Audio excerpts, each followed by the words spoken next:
All right, we're here with Mauricio Rebolledo, and we are taking a look at his bikes. He's out of Glen Ellen, which is near in wine country near Sonoma.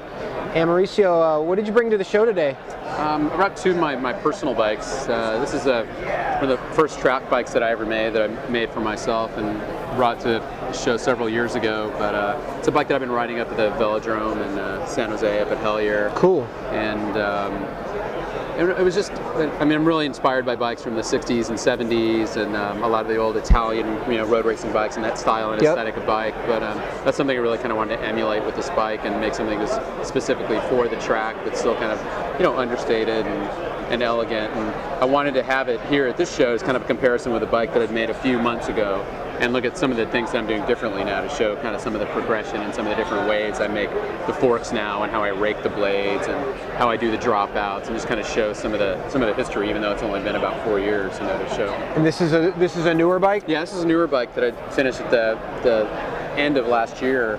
It was for a design competition at Oregon Manifest Show. Yep. And how do these two differ as far as the things that you've learned or gained and put into a newer frame from an older frame? I think one of the first things. Well, actually, there are a few things. One of the first things is on the track bike, the tooling that I used to use when I would bend my fork blades, when I'd rake them, they'd put the bend in the fork blade a little bit higher up. There was less of a radius, so it wasn't as tight of a bend. And if you look at the fork blade, right after the bend, the fork blade's pretty straight. Yep. And I was using these plug-style dropouts, where you basically kind of cut the end of the fork blade, insert it, and braze it in place. Yeah. And I kind of decided that I didn't really want to keep doing this because I didn't really like the lines and the transitions here, but that also I didn't really like this kind of flat area in the fork blade. I wanted to move the bend down, so I ended up making a fixture that moved the radius of the bend down lower into the fork blade and eliminated the real flat spot in it. So as you go through the radius, it goes right into the bend of the dropout. Yep. And it just makes it a much more general transition, and it flows, and I think it actually gives a little more compliance in the fork.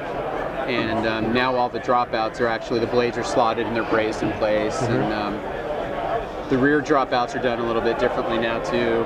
And I'm starting to shape them a little bit more, and it's kind of looking at a progression of just how some of the finishing work improves with just practice, basically. Yeah. You change certain things. All the caps that I do on the bikes now for the seat stay are cut, and I actually make the cap and braze it in place, and before I use plug style caps. And it's just, as you kind of learn more and get more confident, you start doing things that you didn't necessarily think you could do before, but right. Kind of growing as a builder. And I kind of wanted to show some of those comparisons, show some of the growth. Now you've got a randonneuring touring bike, a track bike.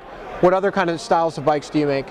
I do cyclocross bikes as well, and I do track, the randonneurs, cyclocross bikes, and then also just straight ahead kind of road bikes.